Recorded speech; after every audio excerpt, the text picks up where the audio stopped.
Man, I sure do miss those old Sonic games. You know, the ones that look cool, were 16 bits, and actually were fucking fun. Those were the days. Now we have this 3D Sonic, it's all glitchy, and this never running Sonic, and they try to do the old stuff, but it's just not the same. Just look at this shit.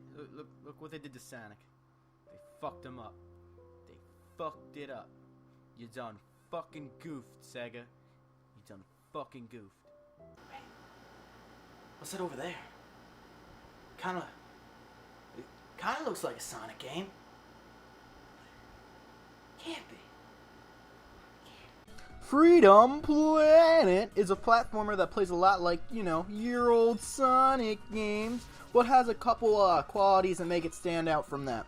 It's kind of a mix between Sonic, Rocket Knight Adventures, and Jazz Jackrabbit, to be honest. It's not just Sonic, even though that's kind of the idea you're gonna get from playing this game when you first see it.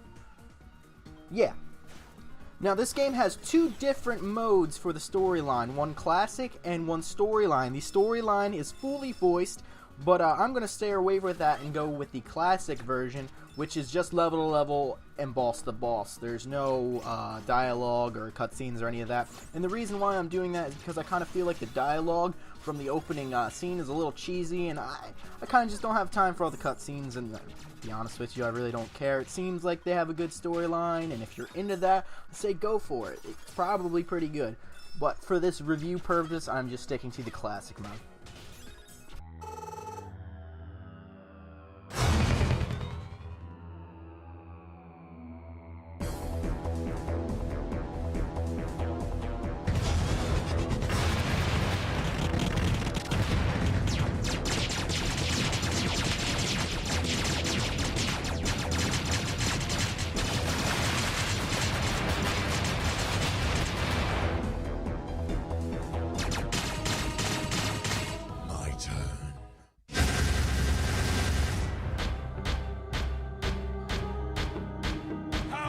Happen? Our walls are impenetrable. Your floor isn't. Really? Your floor's not impenetrable? You see what I'm talking about? This fucking shit's stupid. There's no reason to be hostile, Your Majesty. In fact, you should be proud. Your son is moments away from inheriting the throne. Dale! I tried, Father. What do you want with us? How shall I explain this? I'm gifting your son with my knowledge. It will make him the most powerful ruler your world has ever known. And he will answer to no one but me. Holy fuck, did they just cut off that guy's head? No fucking way! Prepare the Snatcher. You wouldn't see that in a Sonic game. There are two playable characters from the beginning of the game, and there's one secret character who I'm not going to spoil, but she's nothing special. At least I think it's a she. I really don't know. First off, let's start with Lilac the Dragon. She's kind of the hero type in the storyline, and she's always, going after the bad guys, from what I've seen from the little story that I've played. But she has a spinning move, and she can also speed dash. Not in the Sonic sort of way, speed dash, more like a Rocket Knight, where she charges up and then she can bounce off walls and stuff like that. But she's more of the speedy character in this sense, so she's kind of a fusion of Sonic the Hedgehog and Rocket Knight, and she's more of a fighter, definitely stronger than the other character. But I kind of prefer the other character, and let's get talking about her because she actually has some really cool characteristics that I prefer. Carol, the Bobcat or something, I don't know, is a Bobcat, obviously, but she is more of the Knuckles kind of character. She can't fly, but she can scale walls. She can also teleport using special teleport pads, as you can see. She also has a kick. She kicks and claws. She also has this motorcycle, which I thought was pretty lame at first, and it can only be acquired through like certain means. I guess you pick up like a gas tank or something. It's actually really cool, and I really like how it speeds up the levels, and she can still fight on it and everything, so it's pretty awesome. The level design in this game is fantastic, with multiple pathways to choose from, kind of like in Sonic games. You know, you could replay any of the levels multiple times and always find new things. There's actually little collectibles that you can find in the game that take you to a different gallery, where I guess it has like artwork and hidden tracks and, you know, that sort of thing. So it's really a love letter to the fans that, you know, helped this game on a Kickstarter. The levels are beautiful and pretty creative, I must say. Like, just look at this. Look at this stuff. It's crazy. The enemies in the game are standard, you know, robots, which I wish they would have been something different besides having robots to kind of give the series a little bit of, you know, a not-so-Sonic taste in your mouth, you know. You tasting that blue hedgehog? I bet you are. All these robots and shit. Anyhow, the levels could get a little crazy sometimes with all the enemy placements around. A lot of chaos, but it's real fun, and I actually kind of like it. Now, the enemies don't just die from one hit. They can take multiple hits, and you don't kill them by jumping on them. You have to use your special kick attacks or hits attacks. One is like, it has a charge meter to it, and you refill this up over time, or you collect little blue jewels. And I said collect instead of collect, so we're still gonna go with it, because you know what I mean. Anyhow, but I doubt you're even gonna bother with the little guys, because you're trying to go so fast, because it's the main goal, just to run through the level as fast as possible, because it's the funnest thing to do. It's why I bought this game. So yeah, that's what I'm gonna do. Just try and pass them all, little fuckers. Get them fucking well run. Now you refill your special meter by collecting jewels. What other game makes you collect jewels, I wonder? What other game has jewels in it that you collect? Collect 7 kind of jewel things. I don't know. Either way, you collect them. And after you collect 200 of these jewels, you will receive a extra man. So they spiced it up that way, and it counts down rather than up. You start off at 200, and then it just goes down, and then once you hit 0, bam, free man. Now, there are power-ups in this game, but they, you know, kind of like another game. You know, you break kind of like crystals, and they give you a round shield thingy.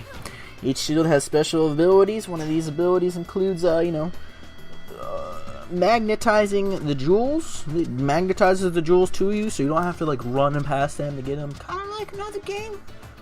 Another game with the electric shield. The other power-up is the invincibility music thing. Invincibility thing. Mario Star, Sonic's Silver Stars, Silver Stars. Yeah, they have their own version of that in here, and it is what it is. I think the other shields, they can take multiple hits from certain elements such as electricity and fire. Kind of like other shields in a certain game. But, yeah. Yeah. You get it.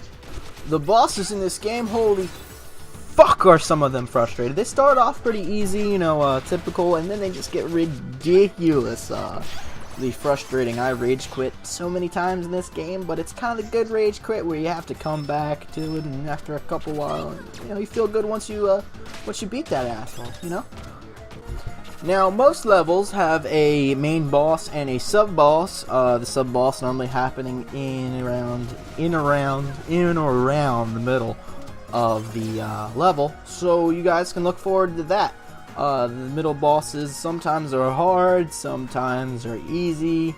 I had a couple that were frustrating, and the other ones were just, no problem, blah, blah, blah, blah, blah. There is a continue feature, and they pick you off right there, so really lives aren't that necessary. But if you quit a level, you have to start all the way back from like the beginning of the stage, pretty much Act 1, because there's no acts. It's just you start off, you hit a certain point, and then you start off to like the next section of the level, if that makes any sense.